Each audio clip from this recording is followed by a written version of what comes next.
And Elisha said, Hear the word of Yahweh. Thus said Yahweh, about this time tomorrow, a seah of fine flour for a shekel, and 2 seahim of barley for a shekel, at the gate of Shomeron. And the officer of whose hand the sovereign leaned answered the man of Elohim and said, Look, if Yahweh is making windows in the Shamaim, shall this word come true? And he said, Look, you are about to see it with your eyes, but not eat of it. And there were 4 leprous men at the entrance of the gate. And they said to each other, Why are we sitting here until we are dead? If we shall say, Let us go into the city, the scarcity of food is in the city, and we shall die there. And if we sit here, we shall die. And now come, let us surrender to the army of the Arameans. If they keep us alive, we live. And if they kill us, we shall die. So at twilight they rose up to go to the camp of the Arameans. And when they had come to the outskirts of the Aramean camp, look, no one was there.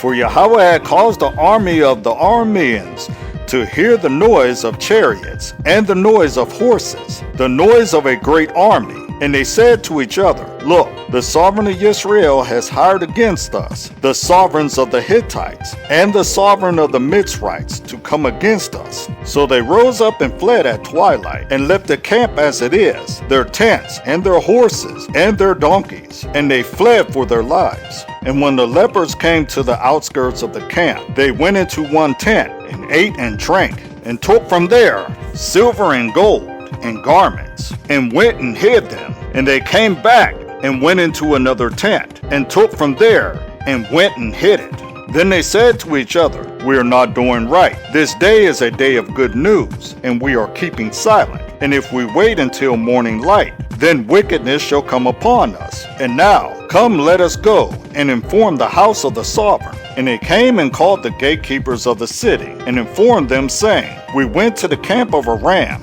and look, there is not a man or a voice of a man, only horses tied and donkeys tied, and the tents as they were. And the gatekeepers called, and they informed the house of the sovereign inside. So the sovereign rose up in the night and said to his servants, Let me now inform you what the Arameans have done to us. They know that we are starving, so they have gone out of the camp to hide themselves in the field, saying, When they come out of the city, we shall catch them alive and enter into the city. And one of his servants answered and said, Please let some take 5 of the horses that are left in the city. Look, they are like the entire crowd of Yisrael that are left in it. Look, they are like the entire crowd of Yisrael left from those who are consumed. So let us send and see.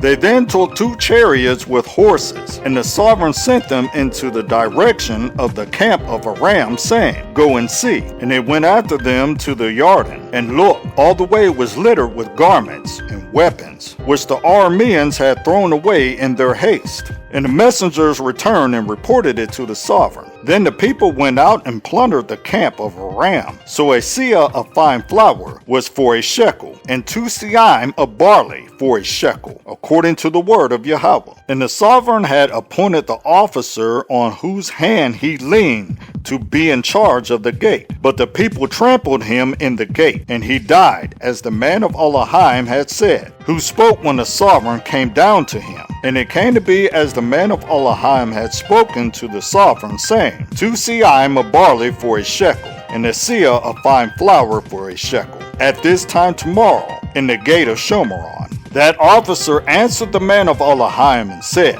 Now look, if Yahweh is making the windows in the Shamaim, is it according to this word? And he said, Look, you are about to see it with your eyes, but not eat of it.